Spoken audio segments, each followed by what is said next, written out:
एक समय की बात है। एक जादुई जंगल में लिली नाम की एक जिज्ञासु और दयालु लड़की रहती थी।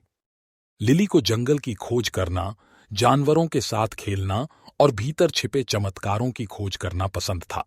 एक धूप वाले दिन जब लिली एक रास्ते पर जा रही थी, उसने एक धीमी मधुर आवाज सुनी जो उसे बुला रही थी। नमस्कार प्रिय यात्री। यह किसने कहा? यह मैं हूं, जेडेन।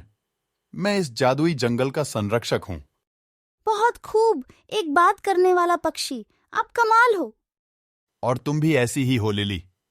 आपका हृदय दयालु है और जंगल इसे महसूस करता है। उस दिन से लिली और जेडेन सबसे अच्छे दोस्त बन गए।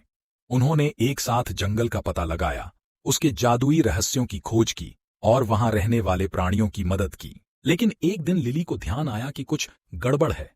कभी हलचल भर्रा रहने वाला जंगल शांत और नीरस होता जा रहा था। जेडेन, जंगल को ये क्या हो रहा है?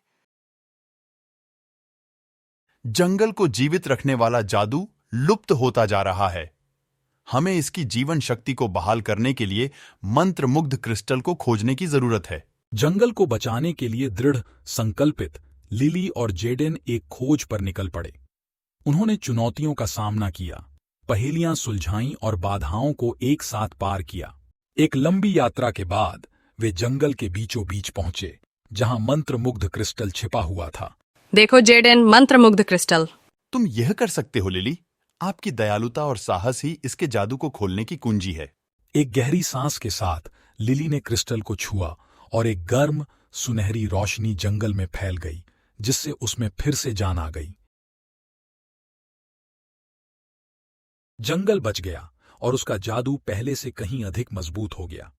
लिली और जेडेन ने न केवल इसकी सुंदरता बहाल की थी, बल्कि अपनी दोस्ती को भी मजबूत किया था। उस दिन से लिली ने जंगल का दौरा करना जारी रखा, यह जानते हुए कि सच्ची दोस्ती और एक दयालु हृदय किसी भी चुनौती को पार कर सकता है। और इसलिए लिली और टॉकिंग फॉरेस्ट की कहानी हमें याद दिलाती है कि दयालुता और बहादुरी के साथ सबसे जादुई दोस्ती भी हमारे आसपास की दुनिया को ठीक करने में मदद कर सकती है।